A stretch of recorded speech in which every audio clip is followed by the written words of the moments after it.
busy moment of the year. Yeah, so usually, when are the events in the region? It's between October and November. I think Q2 and Q3 are the busiest quarters, and early Q4 as well. I mean, as everyone's trying to wrap up the year, and I mean, we are always. It doesn't matter where we are from. Humans tend to be last minute. So I think a lot of events happen in October, November. So yeah, that's why.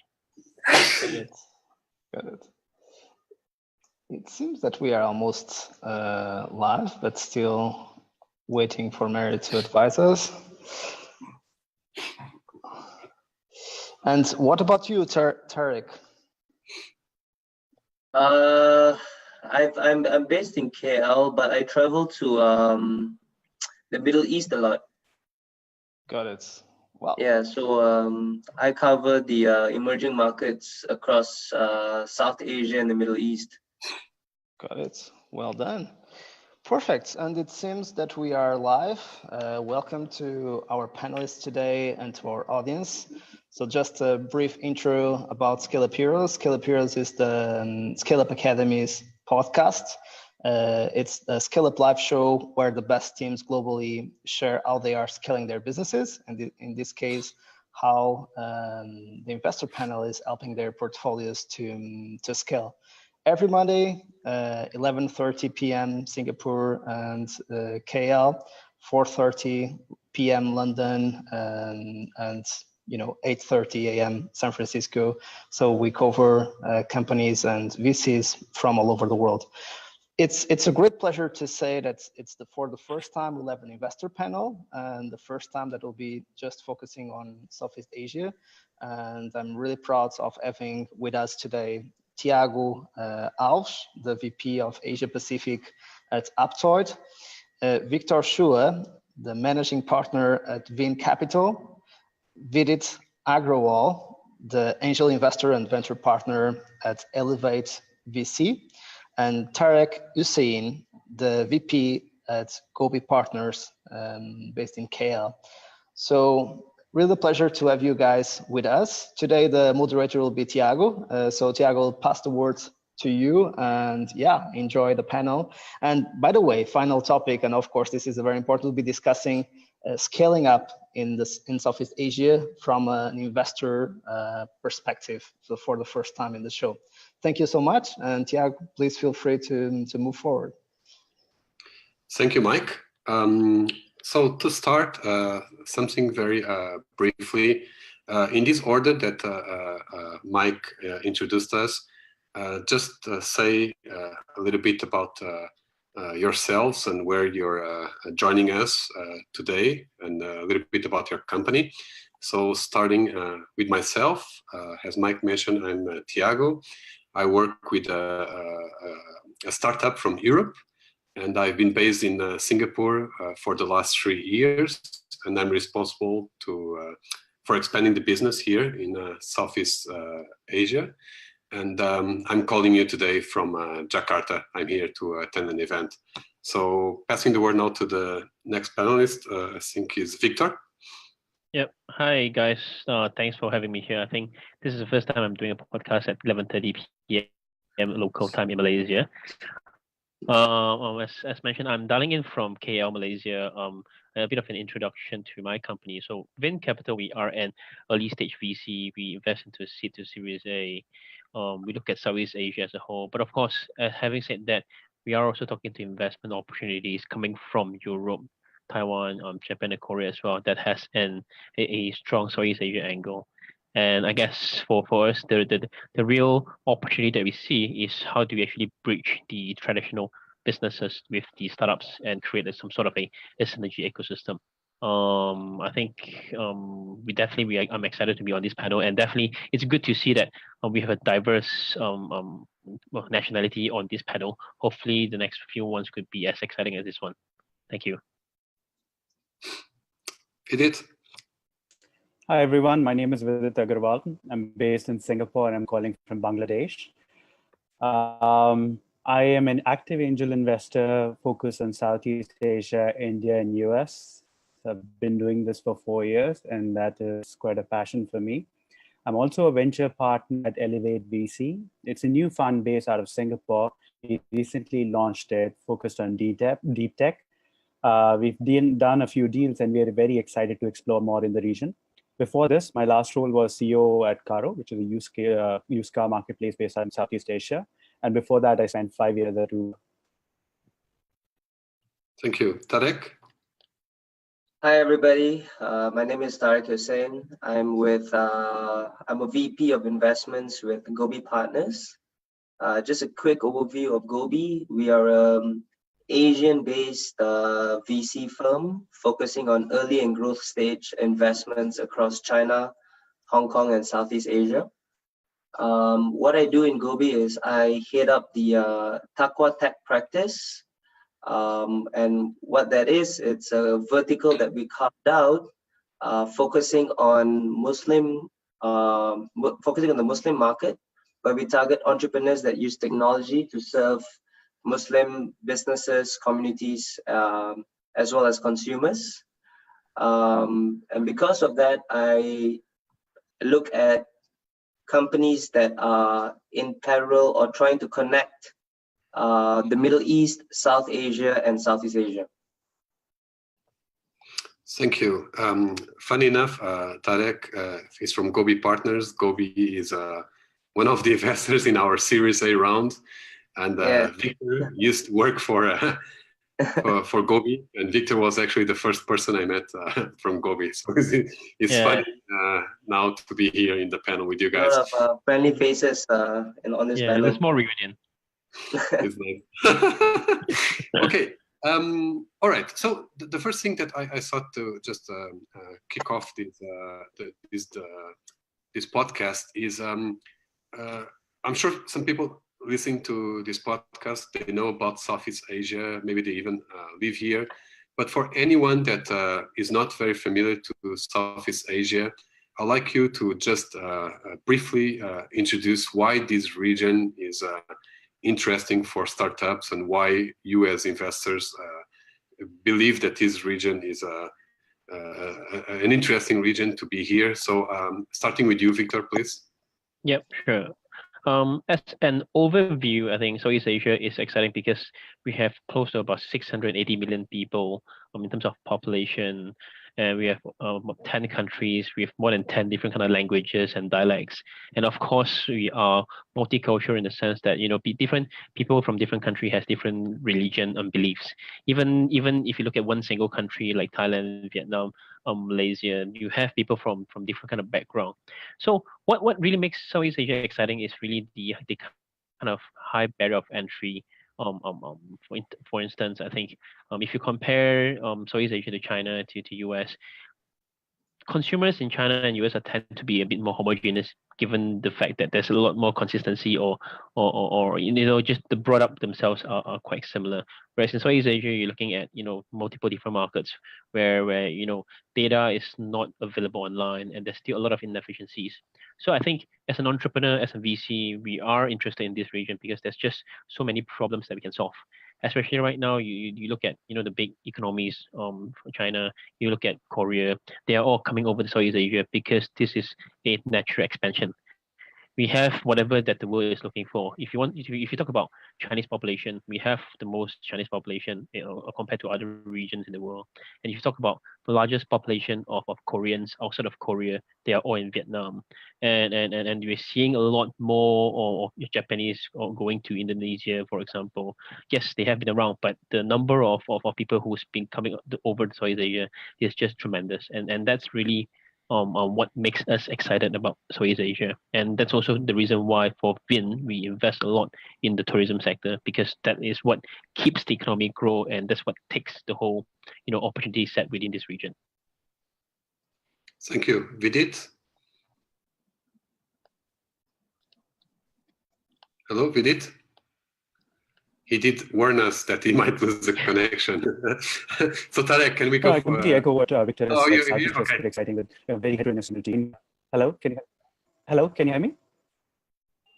Yes, we can now. Hello, can you hear me? Apologies for that. No, I was saying that I completely echo what Victor is saying. It is a very interesting market with 10 different countries, out of which are 9 are developing countries. The infrastructure is being built. It's a rising middle class, and there is a lot of opportunity in the market at the moment. And as this young generation is coming in, they are solving a lot of problems. They're building startups across the region, which are focused on the core problems they've seen as they're growing up. Right, so there's a lot of opportunity in this market, and it's very exciting. Also, it's very different from India and China when it comes to culture, language, religion, and it's just a very exciting opportunity that's offered to us. And I love investing in Southeast Asia. Thank you, Taraec. Yeah, I think I agree with both panels. The size of the Southeast Asian market is it's very sizable. If the ASEAN countries were grouped into one huge nation, it would rank 3rd in population and number 7 in GDP globally. Right? You've got a huge population. You've got young population with 40% under the age of 30. You've got a sizable internet economy, and it's just growing with more and more people coming online. And what's great about Southeast Asia is we've got incredible amount of inefficiencies in industries, which creates a lot of opportunities for startups. Yeah. So going out to the challenge, and Victor touched this a little bit. And when you're saying like all these different cultures, countries, so on, I just remind I'm reading this book. Let me share with you guys. I'm sure you know this book because it's quite famous, right? The 4-hour work week. And actually today in the airplane, he was saying like he only accepted customers from US. That's it. Okay, because he just didn't want to deal with customers and everything for other countries, and then the margin will not be there. So it's funny that now Victor was touching about these different countries, language, and so on, different laws. So the question I have for you guys, and now we'll start on Vidit, so I'll keep changing to make sure that I give a chance for everyone to be the first one to answer. So looking at your portfolio companies, can you just list a few of the top challenges that you see them facing when they try to go from their home country to another country in Southeast Asia? Sure. I think, what we see in Southeast Asia is that a lot of companies start in Singapore. Singapore is the home base because it's a great place to experiment, test everything out. Things are smooth, registering your company, everything's easy. But once you go international, I think regulations, especially for fintech companies, are not that easy. Often in markets, in Thailand, it may take 1 year to get your entity registered. It may take another year in Indonesia just to get a lending license, right? So Singapore sometimes makes you comfortable, but once you come out of Singapore and come to Southeast Asia, it can be very challenging. The second, which is the pain point of most industries, is getting the right talent. Now, as a startup, once you're in Vietnam, Thailand, you're not only competing with the top consulting houses, you're not only competing with the local banks and the international banks, but you're also competing with the unicorns of this region who are competing for top talent. And it's very tough to acquire that top talent in that market, the quality, the skills that will help you move forward. And often you see CEOs who are super aggressive in expanding, especially in the first country. You see them running between their home market, their international market, behaving as a product manager, going out and raising funds, and it can be very challenging. Thank you, Vidit. Taraec? Yeah, I think a clear one would be the lack of talent, right? And I don't think Southeast Asia suffers from a lack of talent. I think what we suffer from is, or what startups or scale-ups suffer from, is looking for the right man for the right job, or the right woman for the right job, for the matter of fact. Someone who just having the skill set is not enough. Finding someone that understands the culture of the startup, the ambitions and goals of that startup, it's not very easy to find when you scale from, for instance, Malaysia to Indonesia, or Malaysia to Philippines, or Singapore to Thailand. Right, I think that's a very common issue that we see across our investees. And the second thing is, a lot of our companies, when they raise post their A round or a pre-B round, they start looking at scaling into company or countries with large sizable populations like Indonesia, without realizing the legal and the regulatory framework of that country, right? It's not easy to operate in a country like Indonesia. For instance, to set up a company, you need a paid up, if I'm not mistaken, of 1.5 million US, right? Not many startups have that kind of capital. So I think that's, having partners in local countries that you want to expand into or scale into, that's something that is tough to come by as well. Someone that you can find that you can trust, right? So I think these are the two key challenges that entrepreneurs face in Southeast Asia. Thank you. Victor? Yeah, I think I totally agree with what Vidit and Taraec just mentioned. The only point that I would like to extrapolate on is really it's actually a point that's kind of related to what Taraec just mentioned. Partnerships. Most of the time, entrepreneurs, when they expand into a new market, they tend to try to do everything on their own. You never, the first thing that crosses your mind is, how do I hire people to be my employee, my staff, my team members to actually expand into that country? And you never really think about, how do you actually create partnership? And that's the reason why there's not much partnerships with local people that happens. And I think the key challenge, or in other words, the key gap over here is a sort of a cultural gap, where people just don't have the sense of wanting to create partnerships. Partnerships could happen between startups and startups. Partnership could also happen between startups and existing giants or existing large enterprises that are already in a particular country that you're looking at. In the past couple of years, you see VCs or startups. We live in our own hippie world, our hipster world, where being an entrepreneur is cool and everything. And we live in our own world in a sense where we actually don't talk enough with the traditional guys. But now I think it's starting to change, but that needs to be faster, because without the collaboration with all these traditional players, it's very difficult for any business to scale. It is also going to be very, very difficult for large enterprises or traditional businesses to want to, expand into new business areas, as much as they are going to spend money on investing into incubating ideas. But it is not the same as having a team of entrepreneurs who runs business based on, just the genetically, it's just very different. So I think the main gap over here is the cultural gap that leads to a lack of desire to create partnerships. Interesting that you said that, because I agree with you in terms of the importance of these partnerships. But I've seen sometimes when I talk with other startups is sometimes they're afraid to partner with this traditional business or this giant, because they are afraid that this giant is just trying to learn the way they do things, and then they'll will copy them. But that's life. That's a normal business risk. It also, well, the three of you mentioned a bit of the talent, right? And it was a question that I was going to ask later, but since you guys touch on this topic, so you've told about sometimes finding the right talent. You told about the cultural challenge. So one of the things I wanted to ask you guys to share with us from your experience, from your portfolio company.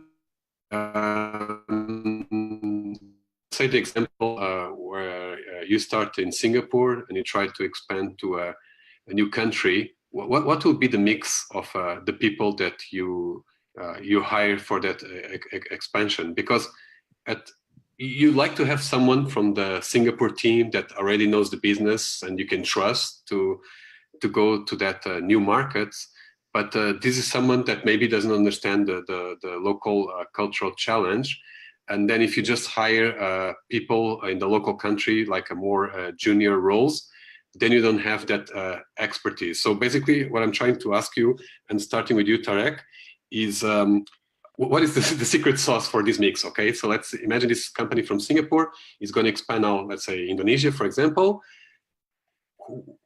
Who do they hire, right? Do they do a mix, like they send some of their own people that already work in Singapore and then also get some more senior person in Indonesia, but then who do you give the responsibility? You know what I'm getting at?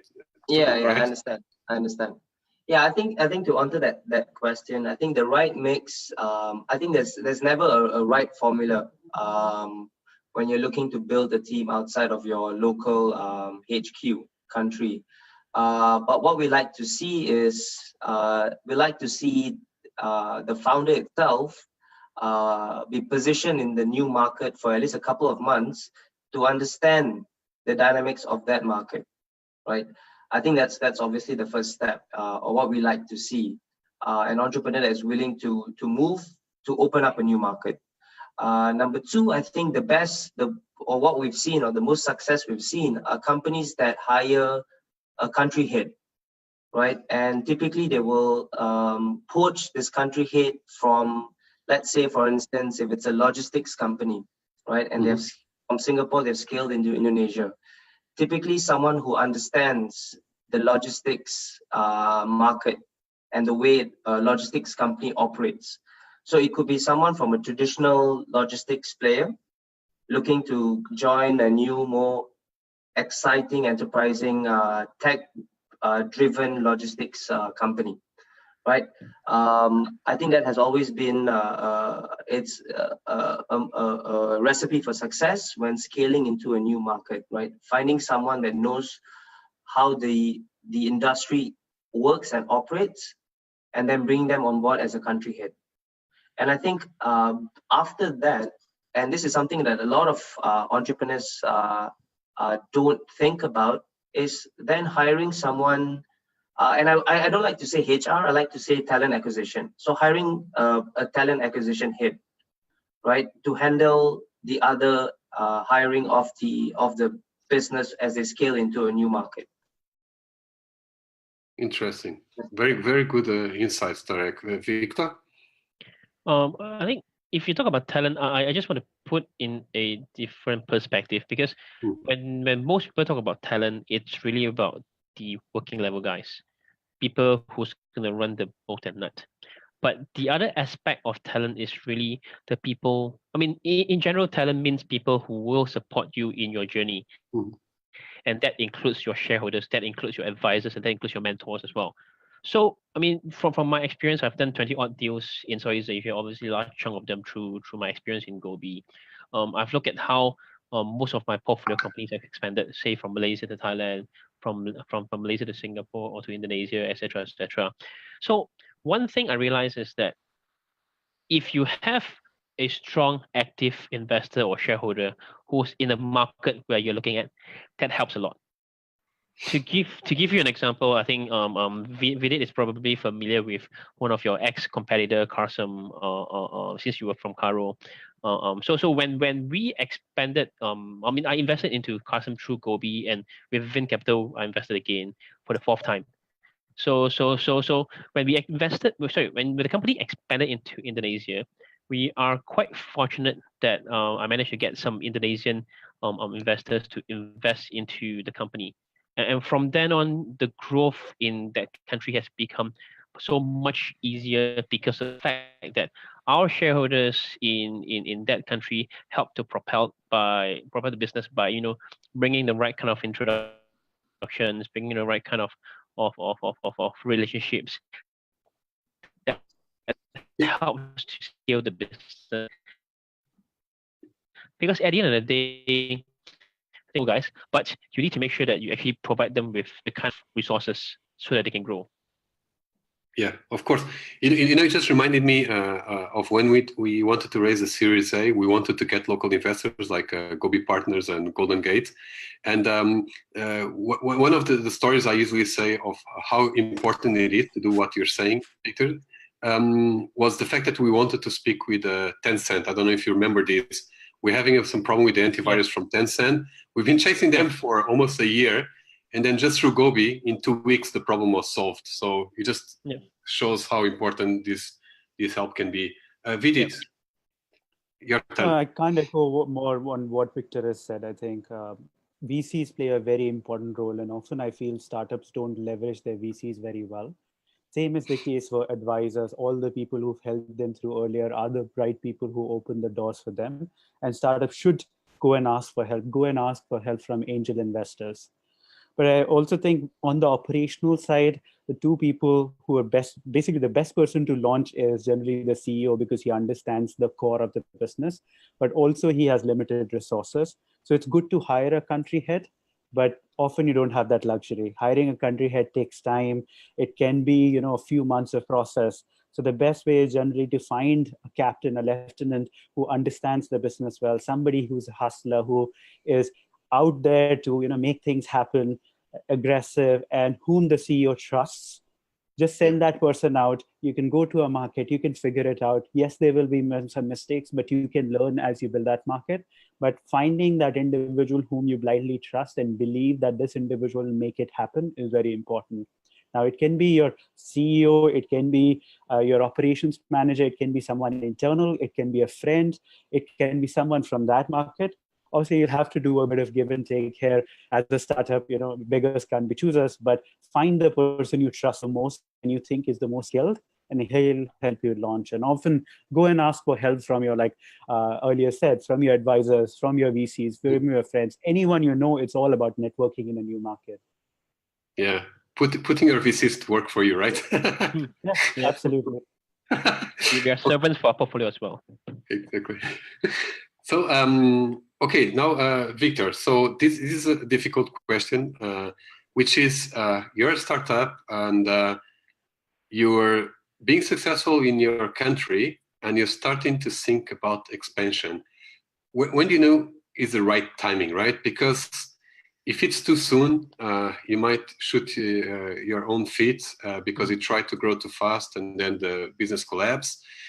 If you take too much time, maybe somebody from the other country sees what you're doing in the home country and then just copies you, and then it's too late. Yep. So, yeah, I know it's not easy. It's not easy to reply about this, but is it what you advise your portfolio? When do you think is the right timing in the path of the startup to actually start thinking about expanding to different markets? Sure. I actually like that question because the honest answer is you never really know. It's very cliche, but you never really know when you're ready for expansion. But the key essence in business expansion, especially with Southeast Asia, is that you need to be very, very fast. You want to expand when it's still small, so that when you can dial back when you know that shit, this doesn't work. So you need to be able to go in, fill a market, start attacking the market. When it doesn't work, pull back, re-strategize, and try to figure out what you have done wrong or done right. Is it because of the fact that you don't understand the market enough, or is it because you don't have enough talent on the ground who can run the show for you? So doesn't matter whether you think you're ready or not, expand. And when you think that you're not ready, at least you're dialing back when the resources that you have deployed is still small.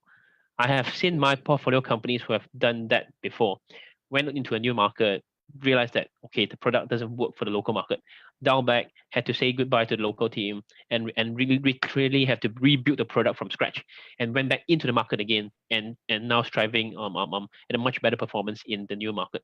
So key essence, just be quick. Even if you lose, you're losing just a small chunk of your resources, and you're not losing everything. Rather than waiting for the time when the big giants are coming in. Like you're right. If you're too slow, someone's just going to copy you. Yeah. And copying is quite easy, especially given the kind of resources that we have. Exactly. Exactly. Victor, I'm sure you encountered this. I talk with these startups, and when we're talking about shall they raise a round from a VC, right? Oh, because we're going to lose our equity. I usually tell them there's no time to think, right? Either you think you have a chance to actually be successful, then you take it. If you take too much time, there's right now in this moment somewhere in an MBA class, people are thinking about your business model, and if you don't move too quickly, they'll just do it. So it's interesting your perspective, because I agree with that a lot. Vidit? So my answer would be, it depends. It depends on the character of the founders. It depends on the money they have in the bank. It also depends on the product, right? There is a stage for doing it. Sometimes you want to be aggressive, but today in Southeast Asia, there's a lot of peer pressure. If you're in Singapore, everyone's telling you, when you are sitting with your founder friends, everyone's like, when are you going to Indonesia? When are you going to Thailand? So as a founder, you should not get into that pressure and launch only when you're ready and when you have the right resources. Launching a market means that now you'll be managing 2 offices. It's very easy to have everyone in one office and manage them. But as a founder, when you realize that you've got one remote office sitting in Thailand, sitting in Indonesia, often you don't even speak the language, you don't understand the local nuances, it can be very difficult. I believe that launching is very important, and you want to compete, but also you should be ready. And the most important is, going back to the previous points, as long as you can find the right people, you should launch. Because if you don't have the right people and you just want to launch it either for your GMB or for market competition, there is a very high chance you will fail. To Victor's point, I think pilots make a lot of sense. You pick a market, you decide on a budget, you give yourself a timeline, you use a hacked product, and you go into the market and launch, but be ready to pull out as well when you think things are not working out. Okay, thank you, Vidit. That's interesting perspective. So from my understanding, from both you and Victor, it doesn't matter the time how old the startup is, right? It's just finding that right moment when you think you have the right opportunity and tools to do it. Taraec, what is your opinion? I agree with both panels. I think the key is balance, right? I think number one, before you can even think of scaling into a new market, you need to ensure that you have a sufficient runway to handle any unexpected twists and turns as you scale your business in a new market. So I think it's about balance at the end of the day, having the right resources, cash, partners in the local market or in the new market, the right hires or the right prospects to hire. That, as well as making sure your product or your service, and that you have sorted out any nicks and crannies in your local market before taking it abroad, right? So solving for that, number one, making sure that your unit economics for your products is sound, as well as having those resources in place to ensure that you will have a successful scale into a new market. Okay. And having sufficient contingency plans if things don't work out. Okay. Mike, I just wanted to check with you how much time we have left. 10, I would say 5-7 minutes. Okay. So I had more, 1, 2, 3.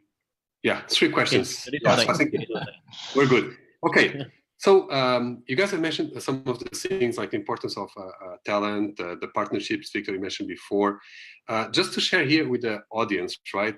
And you mentioned the pilots also, Victor, right? To try and just test the market without putting too much risk on it. So can you just share with us 1 example, 2 examples of some of the hacking that your startups have done where you can do these pilots without spending too much money or putting too much risk on it? And starting by myself, I know Victor knows this because we did this while we were still with Gobi. We wanted to get some insights for each country in terms of which apps and games were interesting. So we just created this ambassadors program, right? Without paying anybody. We had this face in each country telling us what was important, what was trending in that country. So it was a very easy way to get a foot in the country. So can you guys share a few of the stories? And I think now is Vidit, your turn to start. Sure. So I invested in a Vietnamese company, which is about lifestyle experience, and it's a subscription service, and they're pretty popular in Ho Chi Minh and Hanoi, and they've been there for the last 1 year. But what I like about the co-founder, who's actually the launcher in other international markets, he's in Thailand, he's in Philippines, he's doing small pilots just in Bangkok, in Manila, testing the market out. He did a lot of homework before he landed in these markets to identify who are the right partners. To Victor's previous point, he identified whom he should be working with through his VC network, through his advisor network, and then he launched there. It's not a massive market he's captured there, but still, whatever he's captured, it really validates the market. So with very little spend, he's already in the market. He's built a sort of a brand for himself, and he's hiring the right people just because he's able to show something. Now, he's not a big Series A, Series C startup that everyone will come to him, but because he's got a product running there, he's got a product that's live there, he can get that experience to his future hires. So I think that's been a really smart approach where he's tested the market. He started small, but he's done a lot of homework before he entered the market. And that is why he's very successful. Thank you. Taraec? Yeah, so I'll share a story of one of our logistics companies that scaled from Malaysia into Indonesia. And I think with this story, you will understand why it's really important to have a strong VC backing your company. So one of our companies, Zoom, right? They are a last mile logistics player. When they raised their, following their pre-series A round with Gobi, they wanted to scale into Indonesia, right? And they were trying to figure out what's the best way to scale into Indonesia, given it's such a huge market, and as the the logistics space is extremely competitive, right?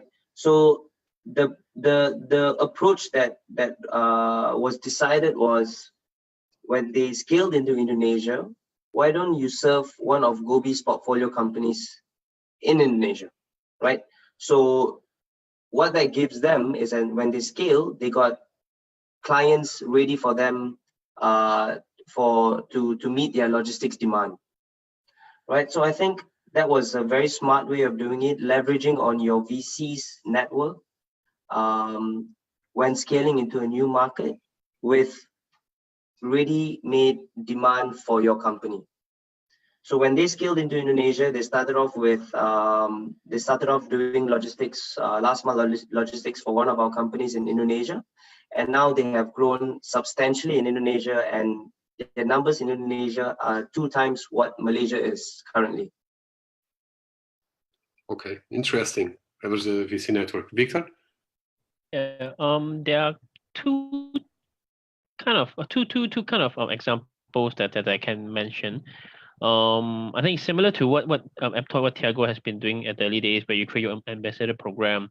Companies like, for example, obviously not my portfolio company anymore, or TripMe. I mean, I'm sure Tiago knows about them. They grow with the really small team of 12 people. They have the footprint everywhere around the world because they have their own ambassadors as well, their own influencers as well. Not exactly the formal kind of ambassador, but in each country that they expand into, they have a local supporter who can actually bring their brand and to really become the actual influencer, which is why even as far as the United States, even though it's a Vietnamese company, people know about them because they have strong support from the community they have built. The company focused on building a strong tourism community that's really passionate, and that's why people want to talk about it. Things like that goes viral, and when it goes viral, you actually are able to expand much faster. That's the first method. The other method that is much more straightforward is just get invested by strategic investors. For example, Travelio from Indonesia, also a Gobi investment that I did when I was in Gobi, and also my current investment because I invested again. I tend to like my companies from my own portfolio. They are smart in the sense where they actually got funded by property business as well. So for those who don't know, Travelio is similar to Sonder from US. They are a property management startup. They started off as a hotel booking platform and then went into Airbnb model and finally become a property management business. So for them, they work with property developers. And naturally, property developers wants to work with them because of the fact that property market is very soft in the region right now. And eventually, they got funded by strategic investors who are the property developers. So with that relationship, they are able to tap into new inventory, tap into new locations because they have all this unfair advantage. And I think a lot of the VCs would argue that having a strategic investor in investing into the company at such an early stage, it was a Series A round that I did. It's not really advisable, but having Vynn Capital, having the VC as the lead investor on that round helps to solve a lot of the potential conflict of interest. So that's the second method, to actually get your clients to be your investors, and that helps you because there is a vested interest in them to want you to be successful. That's a good point. Thank you. So Mike, we have time for one more question, or how we are in time? If you are all okay, let's just wrap up with the final question. Okay. So the final question, try to not be very long about this. So I think this is an obvious question, right? We talked about the timing, the challenge, and everything. now which market, right? I actually gave the example of the Singapore company going to Indonesia because Indonesia is the biggest country, but it doesn't mean that the size is the most important thing, right? So can be the fact that you have already some competitor there or not, can be the talent that you guys mentioned. So just very briefly for you guys, and starting with you, Taraec, what would be like the top 3 things that we would look into the market to decide, is this the market that makes sense to go next? All right. I think the obvious one would be the size of that market, right? That's obviously number one. Number two, whether they share similar pain points with similar in countries within Southeast Asia, right? Whether they share similar pain points. So if you're moving your business from Singapore to, let's say, Cambodia, right, where maybe it may be a bit too early, right? So it may not make sense to move into Cambodia at such an early stage because they probably don't share the same pain points with a Singaporean company at this point of time. I think the third one is, I think that's essentially the two key points that I would think about when you're entering a new market. Yeah. Perfect. Victor. Well, for me, if I don't think I can squeeze 3 points out, but I'll just mention from the top of my head what I can think of. The most important thing to look at, I mean, besides the points that Taraec mentioned, the size, market size, blah blah blah, those are obviously important. But what is also important to me is the availability of local support. For example, having a local partner. It doesn't matter if it's it's an investor or not, but having someone to actually bridge you in the sense where they can bring your brand over, some business model to yours. Having that kind of local partnership helps to carry some of the branding that you need to work on. So first point that we need to figure out is whether you have local support, either from your own network as an entrepreneur or from your VCs. Do your VCs actually have investors or allies in that market that can actually help you to de-risk? Because we are in a risky game. One of the most important things that entrepreneurs need to do is to figure out a strategy on how to de-risk every risk that they take. So there's enough hedge over there. The second thing to really consider is for all these markets, how difficult it is. I would argue that the more difficult it is, the better it is as a market to expand into, because of the fact that it means that the barrier of entry is going to be very high if you can figure that out. And obviously that needs to be coupled with the first point. If you have local partner who can bring you into that country and it's a very, very difficult market to do, just go for it. Because that means that you won't be able to, none of your competitors will be able to compete with you in that particular segment. So these are the two key things I will look at, which comes hand in hand. You can't live without one another. Yeah. You can put a price tag on time, right? If you have that time advantage, like a few years in front of the competition, it's something that no money can buy. And Vidit. Exactly. Yeah, I think most of it is covered, but I think I'll go back to one of the previous points, which is talent. How quickly you can hire people before, and it can be either Indonesia, Thailand, whichever market where you can get the right talent, and when you have the right resources and partners, go for it. And the second would be around regulations and barriers to entry.